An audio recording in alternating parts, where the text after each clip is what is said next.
Hi, my name is Erin Swale. And my name is Sarah Nutbrown. The following video was made to complete a project for GEOG 323 at JMU. This is not a professional video. If you think you have celiac disease, please consult a medical professional. As an important component of wheat, rye, and barley, gluten can be found in a large variety of foods consumed throughout the world. However, the introduction of gluten-containing grains in the human diet about 10,000 years ago created the conditions for human disease related to gluten exposure. These reactions to gluten represent a heterogeneous set of conditions, including celiac disease, non-celiac gluten sensitivity, and wheat allergy, which combined affect about 10% of the general population. There has been a substantial increase in the prevalence of celiac disease over the last 50 years, and an increase in the rate of diagnoses in the last 10 years. Celiac disease is an immune-based reaction to dietary gluten, a storage protein for wheat, barley, and rye, that primarily affects the small intestine in those with a genetic predisposition. Hi, my name is Ashley and I am gluten-free. I have hypothyroid, which is an autoimmune disorder, and I was diagnosed in my senior year of high school. It took a while to figure out what the problem was, and I've been on medication for a while, and around freshman year of college, I started getting the same symptoms and was still on medication, and I figured out that through research I had celiac, which was also an autoimmune disorder, which is very common to have two or susceptible to getting another one after diagnosed with one. So how will Ashley's body react to eating gluten? Let's take a look at the biology aspect. When your meal reaches your intestines, tissue transglutaminase, also known as TTG, an enzyme produced in your intestinal wall, breaks down the gluten into its protein building blocks, gliadin and glutenin.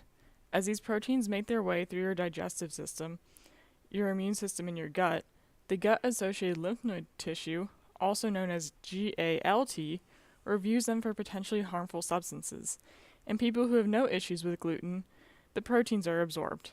In those with gluten sensitivity, the GALT identifies gliadin as a dangerous substance and produces antibodies to attack it. In celiacs, these antibodies don't just attack gliadin, they attack the TTG as well, which is what originally broke down the gluten into its two parts. When the antibodies your body produced to defend itself against gliadin attack your TTG, these microvilli can atrophy and erode, decreasing your ability to absorb nutrients and allowing the walls of your intestines to become leaky. This can manifest itself in digestive symptoms. Celiac disease can present with many symptoms, including typical gastrointestinal symptoms. For example, diarrhea, weight loss, bloating, flatulence, and abdominal pain, and also non-gastrointestinal abnormalities. For example, abnormal liver function tests, iron deficiency anemia, bone disease, skin disorders, and many other protein manifestations. So how will your body react if you eat something that contains gluten?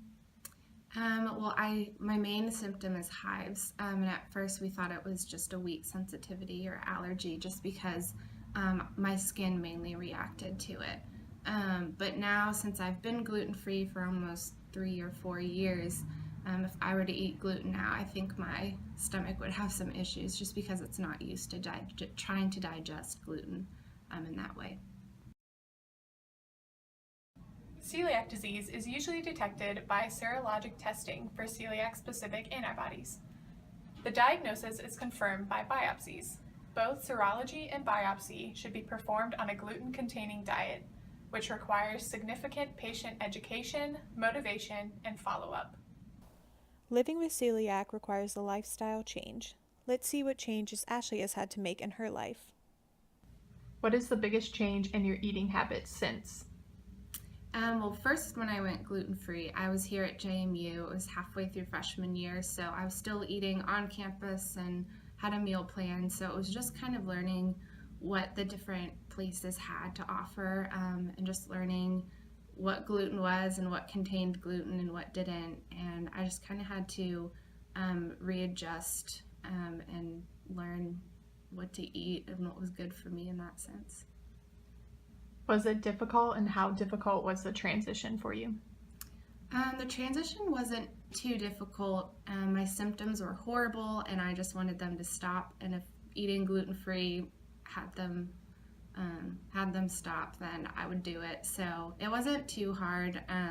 Once again, campus has a lot of good options for gluten-free. So that was really nice that I didn't have to try too hard or go too far out of my way to try to succeed in that sense. How do you manage eating out and hanging with friends? Eating out can be difficult sometimes because some restaurants don't offer gluten-free menus and there's worry about cross-contamination.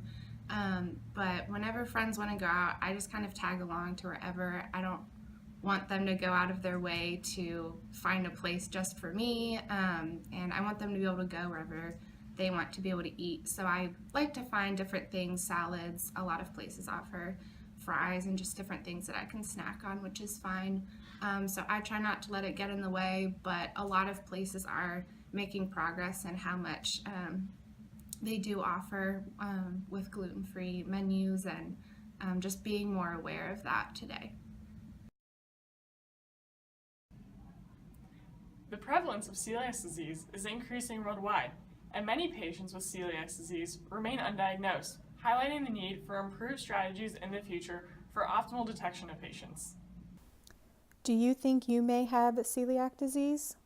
Go to celiac.org to complete the symptoms checklist to see if you should be living on a gluten-free diet.